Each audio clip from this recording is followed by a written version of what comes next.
नमस्कार, आप देख रहे हैं हर खबर और मैं हूं आपके साथ अमित शर्मा। तो हरियाणा का बजट विधानसभा के अंदर 8 मार्च को पेश किया जाएगा। मुख्यमंत्री मनोहर लाल वित्त मंत्री के तौर पर इस बजट को पेश करेंगे। बजट को लेकर लोगों की क्या अपेक्षाएं हैं, लोग क्या सोच रहे हैं, व्यापारिक वर्ग इस बजट के बारे में क्या सोचता है, युवा इस बजट के बारे में क्या सोचता है, किसान इस बजट के बारे में क्या कुछ सोच रहा है। तमाम लोगों से हम बात कर रहे हैं, महिलाओं से भी हम बात कर रहे हैं और जानने की कोशिश कर रहे हैं कि आखिर 8 मार्च को जो बजट पेश किया जाएगा उस बजट को लेकर लोगों की राय क्या है। लोग इस बजट से कितनी उम्मीदें लगाए बैठे हैं, क्योंकि अब बहुत ज्यादा समय बचा नहीं है और इसलिए आज हम राजधानी चंडीगढ़ पहुंचे हैं। चंडीगढ़ में रहने वाले हरियाणा के लोग इस बजट को लेकर क्या कुछ सोच रहे हैं, उनकी राय क्या है, ये जानने के लिए सुखना लेक पर फिलहाल हम मौजूद हैं। यहाँ तमाम लोग जो है वो घूम रहे थे।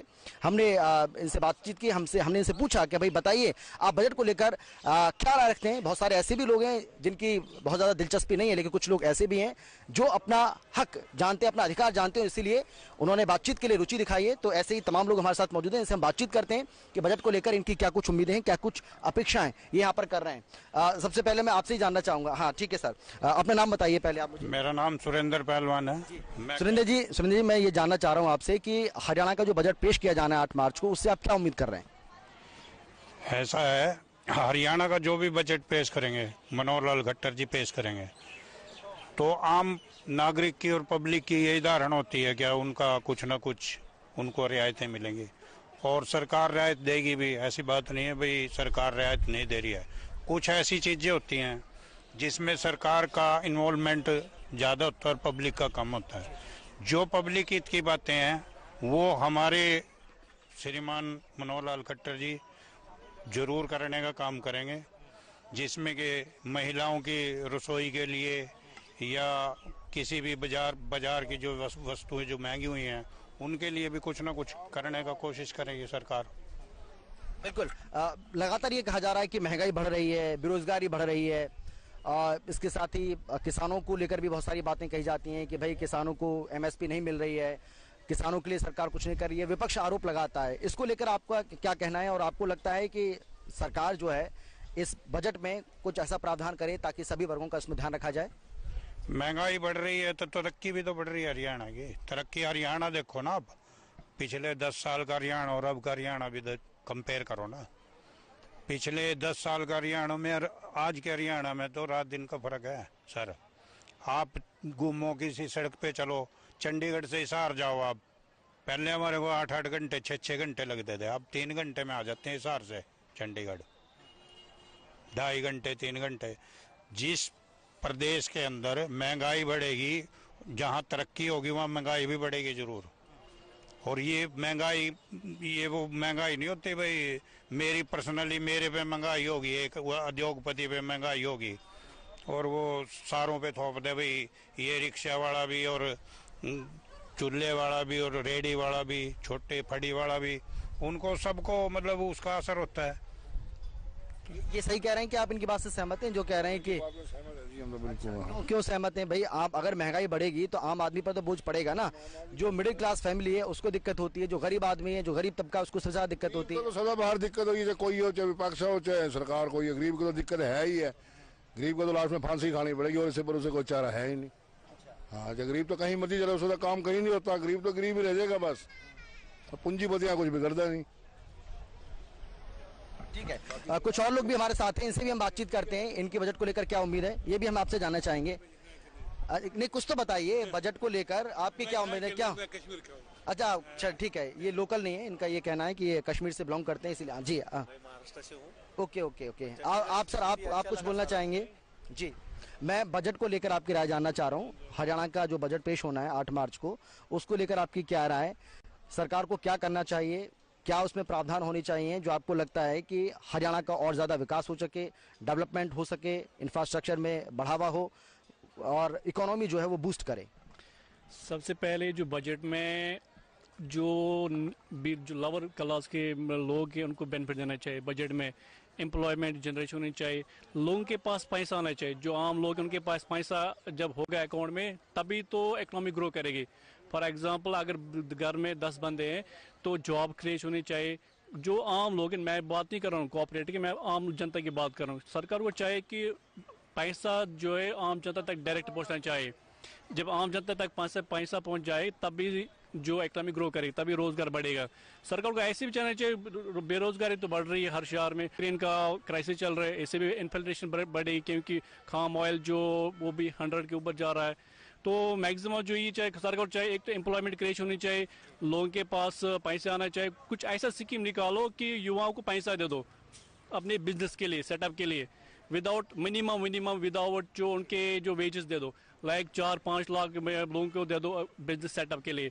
जैसे वो सेटअप करेंगे, फॉर एग्जांपल अगर हम सारे गवर्नमेंट जॉब के लिए पीछे दौड़ेंगे, जॉब के लिए बस उसी फैमिली को बेनिफिट मिलेगा।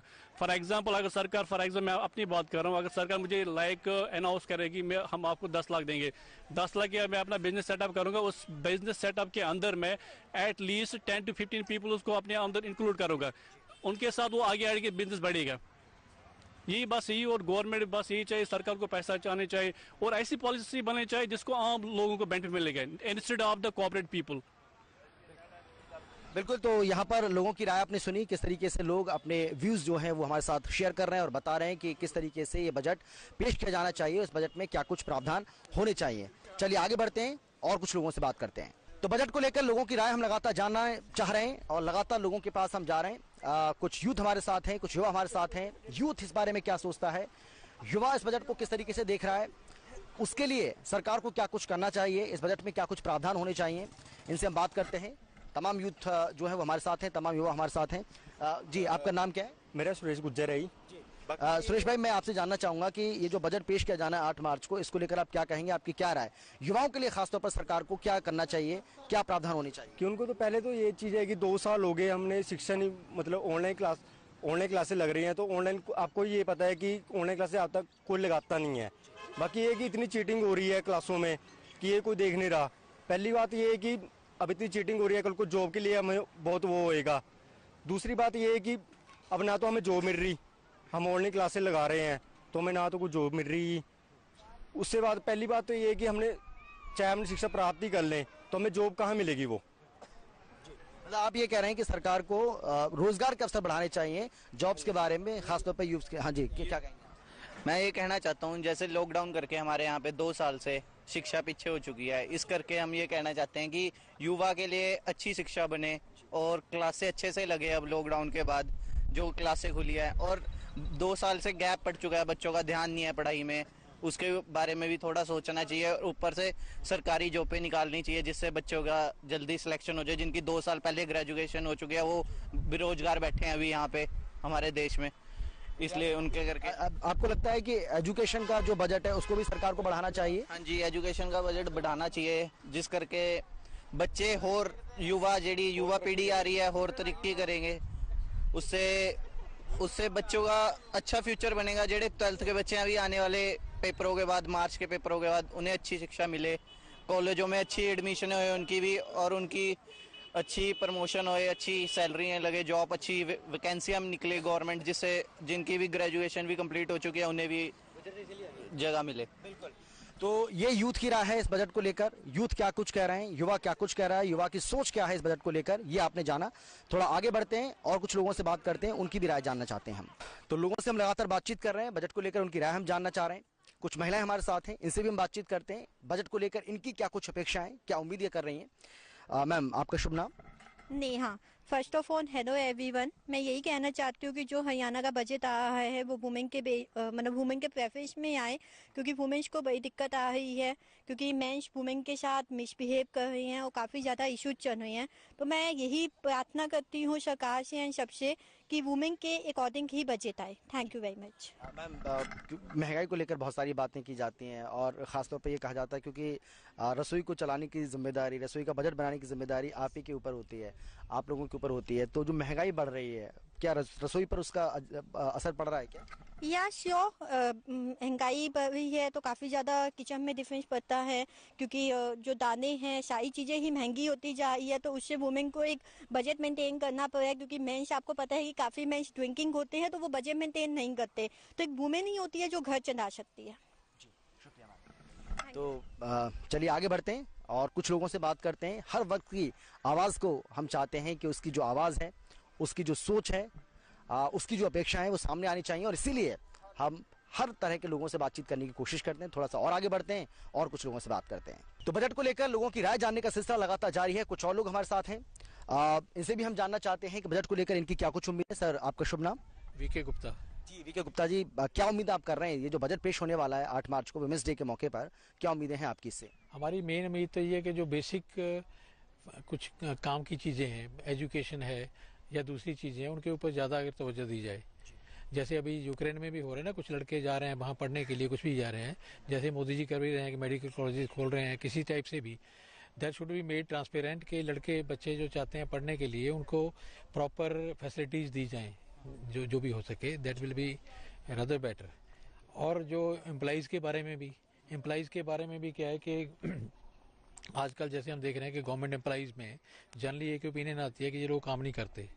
जनरल ओपिनियन तो यही है और ये कुछ हद तक ठीक भी है, लेकिन इसको प्रॉपर करने के लिए भी अपने को थोड़ा सा सख्ती भी चाहिए कुछ टू सम एक्सटेंट, और सब नरमाई भी चाहिए, जिसको कहते हैं प्रॉपर तरीके से करके चलें। इट्स नॉट रिक्वायर्ड कि हम हर चीज़ को प्राइवेट करते चलें। जो बेसिक चीज़ें हैं उनको तो जहाँ तक गवर्नमेंट की सिस्टम में रहें तो बेटर है। मतलब दूसरी जैसे इंडस्ट्री है या कुछ हो उसको प्राइवेट कर दिया, जैसे स्कूल्स हैं, हॉस्पिटलाइजेशन है, या इन चीज़ों को गवर्नमेंट में ही रखें तो ज़्यादा बेटर रहेगा। उनको और सुधार करना तो कर सकते हैं हम। इधर उधर की बातें जैसे मतलब जो गलत आदमी है, जैसे यूपी में कहते हैं ना माफिया वाले, ये वो, उनको कुछ ना किया जाए।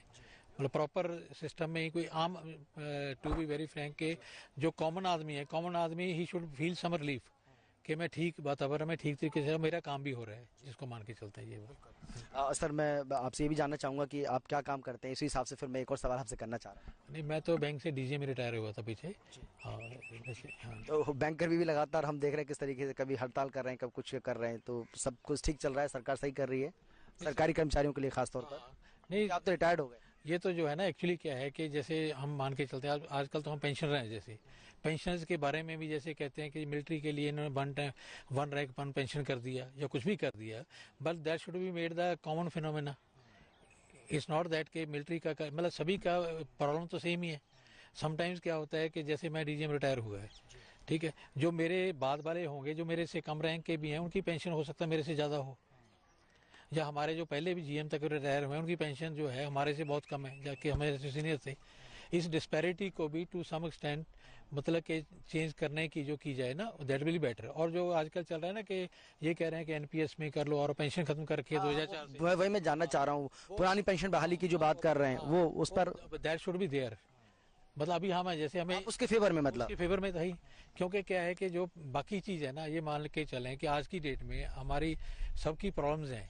मेरे को मान लो रिटायरमेंट के ऊपर 2 करोड़ रुपए मिल गया, बट इट्स नॉट रिक्वायर्ड कि वो बचेगा, मेरे बच्चे ले जाएंगे कहीं और खर्च होगा कैसे, तो दैट विल, लेकिन अगर मेरी पेंशन आ रही है that will be A common. और मेरी मतलब डेथ तक या मेरे जब तक मैं जिंदा हूँ तो मेरे को कुछ मिलता रहेगा, I will be totally free. नहीं, इस टाइप से जो है ना पेंशन को बहाल किया जाए तो दैट विल बी बेटर। जैसे दूसरा देते हैं ना, पीपीएफ में देते हैं, कहीं भी देते हैं, उसकी बजाय वो पेंशन में डाल दें। बात तो एक ही है।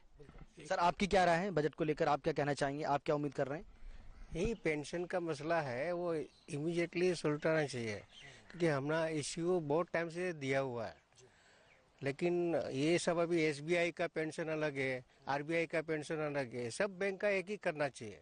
हमारे हिसाब से वो बेटर रहेगा।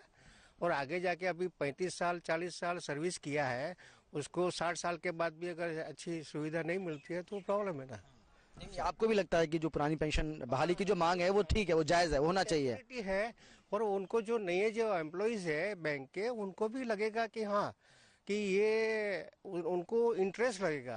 अभी ऐसा देखोगे तो पहले हमारे टाइम में बैंक में जाने के लिए बहुत लोग आते थे, लेकिन अभी ये टाइम पे अभी नहीं आ रहा है, क्योंकि बिकॉज ऑफ दैट ये सिक्योरिटी, मतलब अभी काम भी इतना ये बढ़ गया है और डिजिटल सब काम हो गया है, तो उसमें भी ये रहना चाहिए सिक्योरिटी। तो लेकिन आपके हिसाब से ठीक है, पेंशन की बात हमने कर ली, लेकिन आपके हिसाब से बजट कैसा होना चाहिए? क्योंकि बार बार सरकार ये कह रही है कि भाई आम जन के हित का बजट होगा, बैलेंस्ड बजट होगा, सभी वर्गों का ध्यान रखा जाएगा। आपके मुताबिक कैसा होना चाहिए? ऐसा होना चाहिए जो नेसेसिटी ये है उसके लिए बजट में ये करना चाहिए, प्रोविजन करना चाहिए। जैसे मिडिल क्लास है, पुअर क्लास है, सबके लिए अभी अनाज है तो उसका दाम है नीचे रखना चाहिए। अभी रेशन देता है तो रेशन का निकाल देना चाहिए, लेकिन बाहर ऐसा रखना चाहिए। वो पूरा परचेस करके, अभी समझो 20 रुपये में परचेस करके सबको दे दो ना। एक्चुअली जो नेसेसिटी है राइस और व्हीट है, अगर उसको आपने कम कर दिया मेन मार्केट में विदाउट रेशनिंग कार्ड, तो वो बहुत सारा अच्छा हो जाएगा। एक मेडिकल फैसिलिटी है वो सबको दिया जाए। अभी रेशनिंग में बोलते हैं आपका 85,000 ये होएगा साल का, तो उसमें किसको मिलेगा? अभी जनरली सबका 85,000 के ऊपर ही रहेगा फैमिली के अंदर। अभी 3-4 जो आदमी रहेगा उसका ऊपर ही रहेगा, तो ये गलत बात है। उसका है ना जो मेडिकल फैसिलिटी सबको मिलना चाहिए, 5 लाख तक सबको दे दो, ऐसा होना चाहिए हमारे हिसाब से। सर आपकी क्या राय है? देखो जी, बातें तो मेरे जो सीनियर कलीग्स हैं इन्होंने बिल्कुल मैं सारी एग्री करता हूँ और सुन भी रहा था, फिर अपने मन में भी सोच रहा था। तो एक तो देखो ये विन विन सिचुएशन होती है अगर सरकार जो बेसिक कम्युनिटीज है, फैसिलिटीज है, जैसे बिजली पानी है, राउंड द क्लॉक हो, क्लीन वाटर हो, ये हमारे गवर्नमेंट का इंडिया का भी मिशन है, तो लगी भी हुई है। उसके अंडर सभी स्टेट्स को जो भी है फंड्स भी प्रोवाइड हो रहे हैं, तो पोर्टेबल वाटर, क्लीन वाटर पीने को हर एक को मिले, ये बेसिक चीज है। और बिजली राउंड द क्लॉक मिले, सड़कें अच्छी हों। इसके अलावा जब हम अनएम्प्लॉयमेंट है वो हर स्टेट का इस समय डिफको के बच्चे अब काफी पढ़ रहे हैं। शहरों और गांवों में लड़के लड़की में कोई फर्क नहीं रखा जा रहा, सब पढ़ रहे हैं, पर उस हिसाब से नौकरियां नहीं आ रही। तो हरियाणा गवर्नमेंट कोशिश करे, चलो एक इन्होंने पीछे प्रयास किया है बिल लाकर कि अपनी स्टेट के 75% जो है 30,000 तक की नौकरी है उसमें रखें। और मेरी एक और भी रिक्वेस्ट है कि कोशिश करो आगे कॉन्ट्रैक्ट पे ना रखकर रेगुलर जॉब्स दो, उसमें पीएफ भी कटे। लगता है वो 75 रिजर्वेशन वाला जो बिल लेकर आए, अब तो खैर वो कानूनी बन चुका, हालांकि बाद बीच में स्टे लगा, लेकिन स्टे को हटा दिया सुप्रीम कोर्ट ने। ठीक है, वो सही है। देखो जो लोकल है ना हर स्टेट में, अगर ओवरऑल देखा जाए नेशनल के एंगल से तो लगता कि नहीं ठीक, पर स्टेट को अपनी जो पॉपुलेशन है, अपनी जो है स्टेट के रहने वाले, उनको प्रोटेक्ट करने के लिए कि उनको मिले, दूर ना जाना पड़े। और फिर से 30,000 तक ही रखा है, उसके ऊपर तो ओपन ही है सभी के लिए। तो ओवरऑल मेरा आंसर ये है कि ठीक है फिर डिसीजन। और स्टेटों ने भी मेरे ख्याल किया हुआ है, तो ये भी ठीक है। अब पीछे इलेक्शन हुए पंजाब में, मेरे ख्याल वहां भी कोई पार्टी बोल रही थी हम भी ऐसा बिल लाएंगे, तो ठीक है अपनी स्टेट के बच्चों को तो पहले तो थोड़ा प्रेफरेंस देनी ही चाहिए मेरे हिसाब से। हाँ जी, हाँ जी, थैंक यू सर। तो सुना आपने, कई लोग हमारे यहाँ पर मौजूद थे और जिनका साफ तौर पर कहना है कि सरकार को इस बजट के अंदर कुछ ऐसे प्रावधान करने चाहिए ताकि सभी वर्गों का इसमें विशेष रूप से ध्यान रखा जाए। खासतौर पर जो पुराने सरकारी कर्मचारी हैं उनका भी ध्यान रखा जाए, क्योंकि पुरानी पेंशन बहाली की जो मांग है वो लगातार अब जोर पकड़ती जा रही है। जिस तरीके से राजस्थान सरकार ने उसको लागू किया है, उसके बाद अब यूपी में इसकी मांग बढ़ गई है। राजस्थान में लागू हुआ, यूपी में मांग बढ़ी, उसके बाद हरियाणा सरकार के ऊपर भी अब दबाव इसको बहाल करने के लिए लगातार बढ़ता जा रहा है। चलिए आगे बढ़ते हैं, कुछ और लोगों से बात करेंगे और लोगों की भी राय हम इस पूरे मामले को लेकर जानना चाहेंगे। तो बजट को लेकर लोगों की राय हम लगातार जानना चाह रहे हैं और ये बजट इसलिए ज्यादा महत्वपूर्ण हो जाता है क्योंकि विमेंस डे के मौके पर, यानी कि महिला दिवस के मौके पर इस बजट को पेश किया जाना है। जैसा कि आप सभी जानते हैं, पहले 7 मार्च को ये बजट पेश होना था, लेकिन इसको एक दिन के लिए आगे इसलिए बढ़ाया गया क्योंकि विमेंस डे के मौके पर इसको बजट को पेश किया जाए तो ज्यादा बेहतर होगा। और सरकार का इसके पीछे तर्क यह है कि हम विमेन एम्पावरमेंट की बात करते हैं, विमेंस को, जो महिलाएं हैं उनको हम सशक्त करने की बात करते हैं और इसीलिए विमेंस डे का खास तौर पर दिन चुना गया है बजट को पेश करने के लिए। तो इसमें विमेंस के लिए क्या कुछ रह सकता है, जो महिलाएं हैं वो इससे क्या कुछ उम्मीदें कर रही हैं, क्या कुछ अपेक्षाएं कर रही हैं। कुछ महिलाएं हमारे साथ मौजूद हैं, इनसे हम बातचीत करते हैं, इनकी राय हम जानना चाहते हैं इस पर। मैम, सबसे पहले मैं आपका नाम जानना चाहूंगा। नाम क्या है आपका? जी, डॉक्टर आशा अर्पित हूँ। जी, हरियाणा सरकार से मेरी ये सिफारिश है कि जो हरियाणा प्रदेश की महिलाएं हैं वो कद काठी से तो बहुत अच्छी हैं और बहुत सारे गुण भी उनमें मैंने देखे हैं, लेकिन जो चीज़ें मैं देखती हूँ कि शिक्षा के क्षेत्र में वो काफ़ी पीछे हैं। जो एक समझ होनी चाहिए तो वो उसमें भी वो काफ़ी पीछे हैं। बहुत सारी महिलाओं को छोड़कर, आज ही मैं हरियाणा में जाती हूँ, अभी मैंने हरियाणा के राखीगढ़ी पे एक स्टोरी करी, तो वहाँ मैंने देखा है गाँव में जाते हुए महिलाओं को गोबर के वो ढो रही हैं, ऊपर टोकरियाँ ढो रही हैं। तो उनसे मैंने एक सिंपल सवाल भी पूछा तो उन्हें ये भी मालूम नहीं था।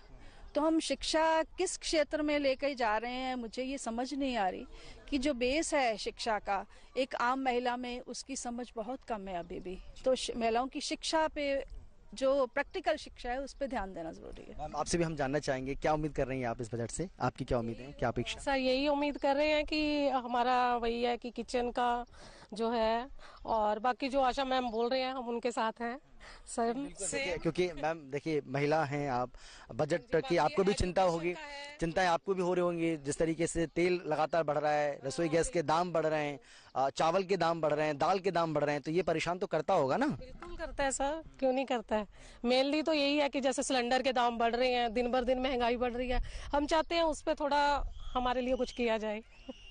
That's all, thank you. चलिए, तो आपने देखा बजट को लेकर तमाम तरह के लोगों से हमने बातचीत की है और हमारी ये कोशिश थी कि हम हर वर्ग के लोगों से बात करें, उनकी राय हम जानें, उनकी उम्मीद, उनकी अपेक्षा। लेकिन 8 मार्च को जब ये बजट पेश किया जाएगा, मनोहर सरकार इनकी उम्मीदों पर कितना खरा उतर पाएगी, इसके लिए हमें थोड़ा सा इंतजार करना होगा। हम भी कर रहे हैं इंतजार, आप भी करिए। फिलहाल इतना ही, आप देखते रहिए